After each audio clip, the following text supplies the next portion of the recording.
Once you're done, you should get a soft dough. Now when I say soft, I don't mean runny. As you can tell right here, it's fairly soft but manageable. Once you're done, just wrap the dough with saran wrap and place it in your refrigerator. I'm going to make 2 dough. So for the second one, I'm using my food processor. So if you have a food processor, you can just go ahead and use it instead of using your hands. So you want to repeat the same process. Once you've added all your dry ingredients and butter, kind of combine it before you add the water. Now this is a bit tricky because it's not like with your hands where you can feel to see if you need more water or less water. Once you started to add the water, make sure that you constantly check it because you don't want to add too much water to this. And as I mentioned, it's not like with your hands where you can feel to see if you need more or less.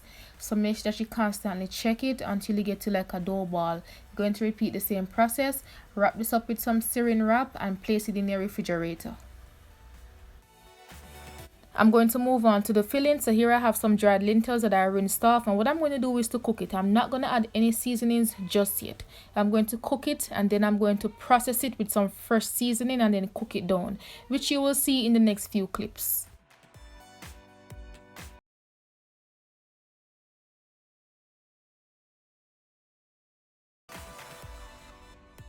While the lentils cook, I'm going to add 2 layers of butter to my dough. Of course, you can add more if you want. The more, the better. But I'm only going to be adding 2 layers. So what I'm going to do is to roll the dough out and then grate the butter. As I mentioned earlier, I find that when I grate the butter, I get a better crust.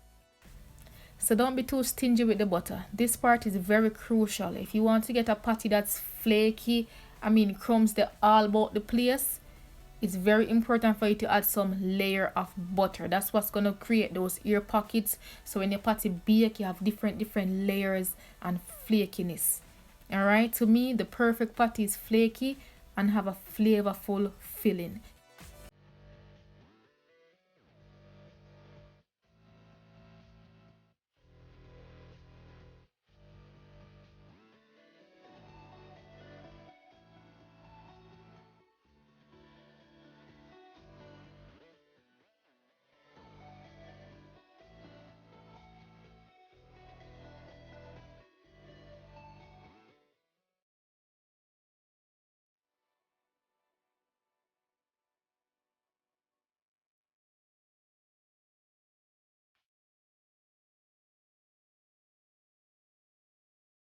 Once you've added the first layer, repeat the same process. And as I mentioned, you can add more layer if you want. The more, the better.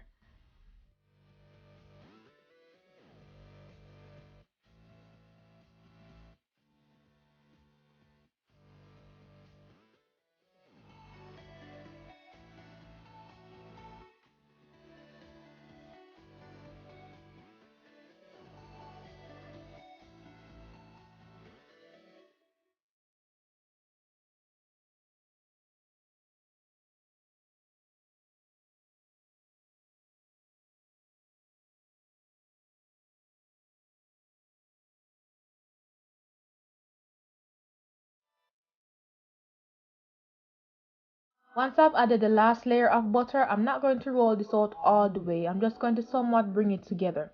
Once I'm done, I'm going to wrap this up in some saran wrap again and place it in my refrigerator.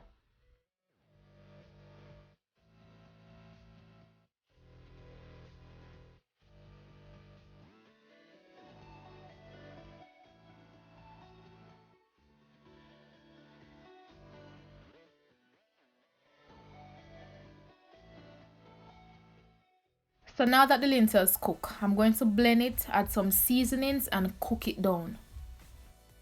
Here I have some fresh seasoning. I have onion, garlic, scallion, bell pepper, scotch bonnet pepper, ginger and thyme. What I'm going to do is to add all of that to my food processor along with the lentil and blend until smooth.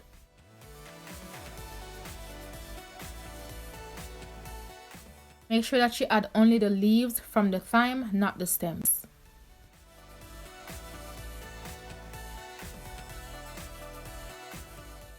As far as the scotch bonnet pepper, I'm only going to add about a half of it because I'm going to add some jerk seasoning later on and I don't want this to be too spicy.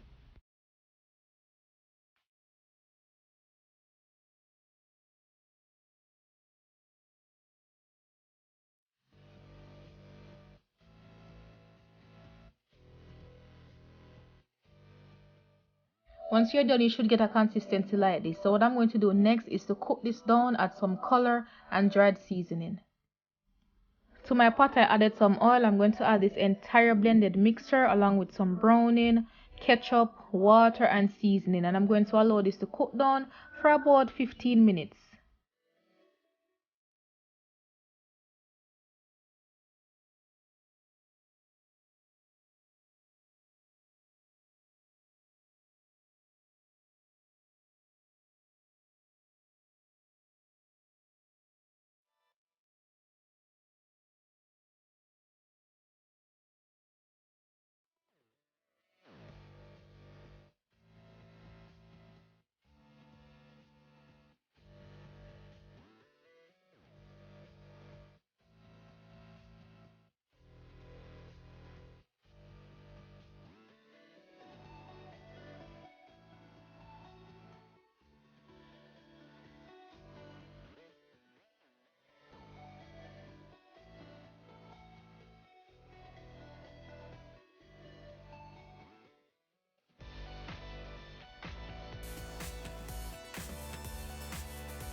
Lentils will soak up moisture, so you want to make sure that you add some water if needed, alright, because you don't want when your patty bake it's dry, you want it to be juicy.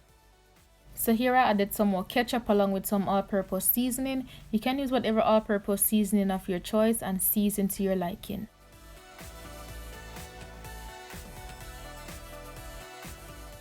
What I'm going to do now is to cover the pot and allow this to simmer down over a medium to medium low heat for about 15 minutes.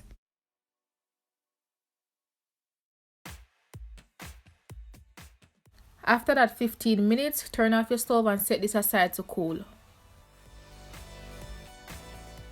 So now it's time to add the filling and bake these patties.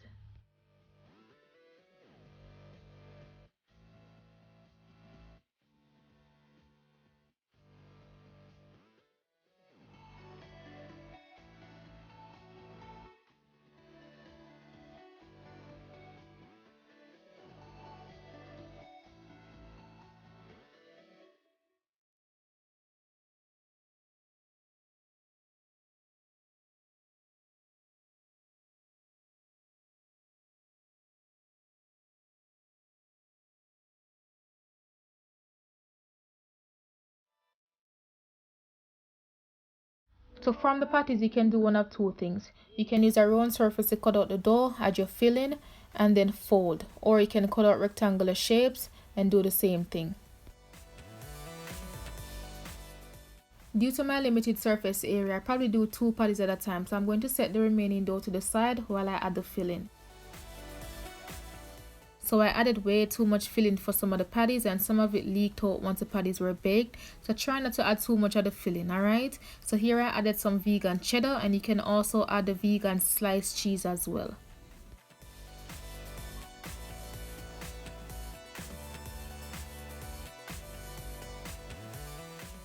Here I'm using a fork to seal the ends. You can dust the fork with some flour, and that's just to prevent it from sticking to the dough. I'm also going to use a pizza cutter to remove any excess dough. Now you can also poke holes in the top, and that's just to make the air circulate better when baking, but it's completely optional. So just go ahead and repeat the same process with the remaining dough.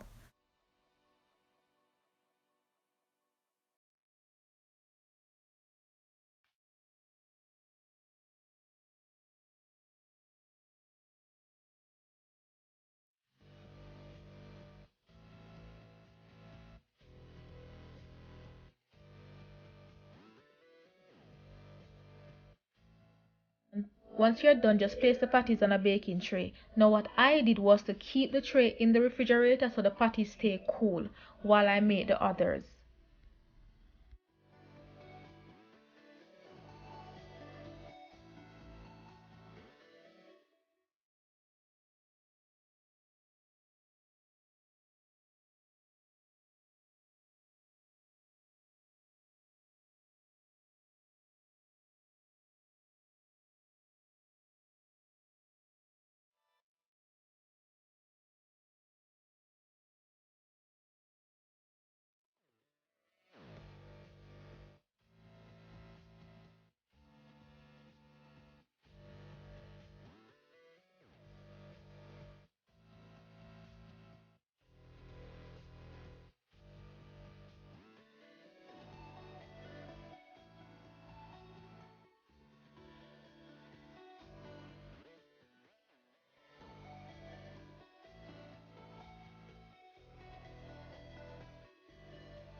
The patties are ready for the oven. Normally I would brush it up with some melted butter, but these have enough butter, so I'm not going to add any more. What I'm going to do now is to bake these at 375 degrees Fahrenheit for 20 to 25 minutes.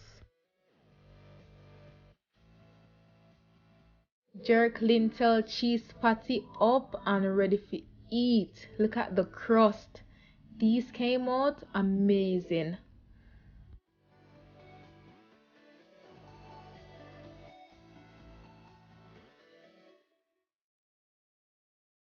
There you have it, lovely people. These patties are flaky, flavorful, juicy, just amazing. My patties have come a long way, and this proves that practice makes perfect.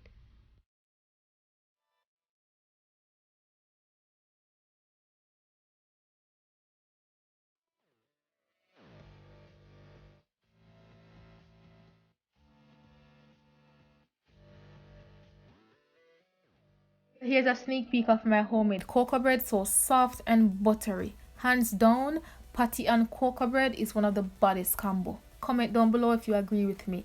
I will share the cocoa bread recipe later this week. Thank you so much for watching. I hope you give this recipe a try. And until next time, bless up.